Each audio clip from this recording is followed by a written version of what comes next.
Hello! Nagbabalik na naman tayo sa panibagong video at ngayon usapang Bataan ulit tayo. Itong video na to hindi lang para sa mga taga-Bataan, para rin sa mga hindi taga-Bataan, para mas malaman nyo kung anong meron dito, kung anong meron sa amin, kung sino kami, kung ano i-expect nyo sa lugar na to. So itong video na to is para sa lahat. So, let's go! Bagong gupet!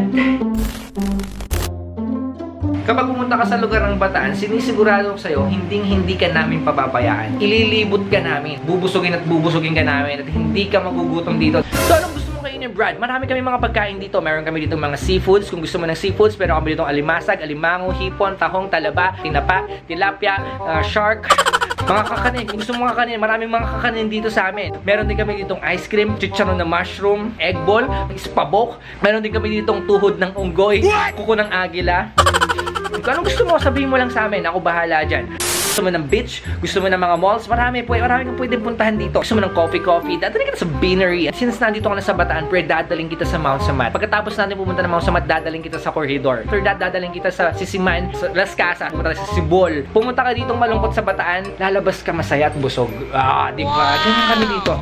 Pangalawa, kami mga taga-Bataan, mahilig kaming maggala. May mga nagsasabi kasi, ang Bataan, gubat, ang Bataan, bukid, bundok, kabundukan. Mali ka niyan! Mali ka niyan, kapatid! Yes, may mga ganyan lugar sa amin, pero nagkakamali kayo. Hindi kami taga-gubat, hindi kami mga taga-bundok. Tingnan mo mabuti, ang dami ng tinatayong mall dito sa Bataan. Meron ng SM, magkakaroon na rin ng Walter Mart. At meron pa kaming Vista Mall. At meron pa tinatayo na Capitol Square. At meron pa kaming Robinson. At napakamarami pang malls dito. So, kung mo sabihin sa amin na kami ay taga-bundok, hindi lang kami mahilig maggala, mahilig din kaming kumain. Winabalita ang may bagong kainan, sinisigurado ko sa'yo, unang araw niyan at sa mga susunod na mga araw, punong-puno yan. Pangatlo, dito sa Bataan, kabi-kabilang mga pageant ang makikita mo.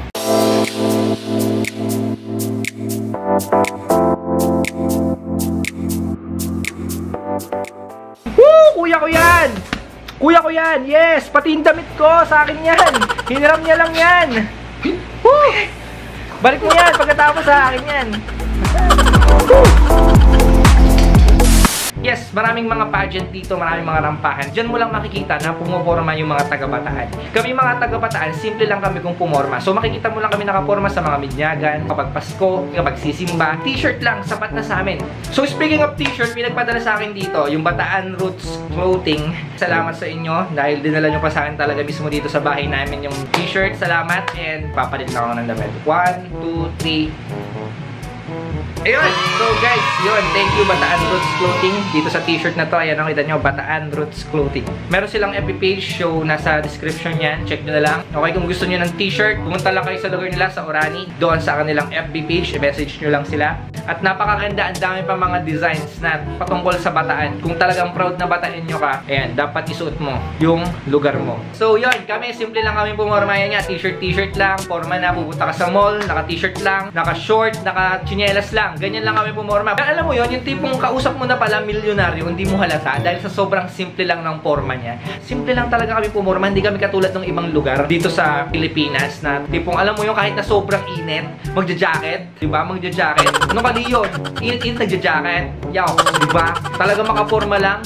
Kung gusto mong makahanap ng dalagang Pilipina, ng literal na dalagang Pilipina, hey, Philippines, makinig kayo sa akin. Nandito sa Bataan ang dalagang Pilipina. Pumunta kayo sa Bataan. I-check nyo, sigurado ko sa inyo, makakakita kayo dito ng dalagang Pilipina. Yeah. So, visit Bataan. I-visit nyo yung Bataan. Baka dito nyo na makita yung forever nyo. Pang-apat, kung merong MMDA sa Metro Manila, dito sa amin, meron kaming MBDA. At dito sa Bataan, pag-alagala mga marshals, MBDA, at mga pulis. So dito sa Bataan, hindi ka masyadong mag-aalala sa yung safety and security. Lalo dito sa Balanga, kabi-kabilang mga CCTV ang nakakabit. In terms of rescue, dito sa Bataan, ang bilis ng rescue team. Napakaganda at napakalinis ng hangin. At kung gusto mo lumayo sa pollution, kung gusto mo lumayo sa stress, pumunta ka dito sa Bataan. Panglima, maraming beach dito sa amin. Dito pa lang sa amin sa Bataan, napapaligiran kami ng tubig eh. Peninsula kami eh. Kung gusto mo ng sunrise, punta ka lang sa bandang east. Diyan sa Pilar, sa Orion, sa Limay, sa Balanga, or sa part ng Maribeles. Ngayon, kung gusto mo naman ng sunset, pumunta ka lang sa kabila. Pumunta ka lang sa west. Okay, dyan sa Morong and Bagak. At dyan, napakaraming mga beach. So this summer, pumunta kayo dito sa Bataan at sinisigurado ko sa'yo, mag-enjoy kayo, makakapag-relax kayo. Sa mga taga Manila, sa mga taga Central Luzon, hindi na kayo lumayo. Nandyan lang yung Bataan. Mahanap ka kasi ng iba, nasa tabi mo na lang eh. So nakita natin yung mga kung ano-ano mga meron dito sa Bataan, kung anong meron sa amin, kung sino kami, kung anong makikita mo dito at i-expect mo sa Bataan. At kung meron pa kayong mga nakikita na kung anong meron sa atin dito sa Bataan, i-comment nyo lang dito. And before ako mag-end, so may shoutout muna ako. So shoutout kay Rain Borja, Gian Bautista, at kay Cyrus Medina. Shoutout din sa YouTube channel ni Genji, John Nicholson. Shoutout kay The Eliminator.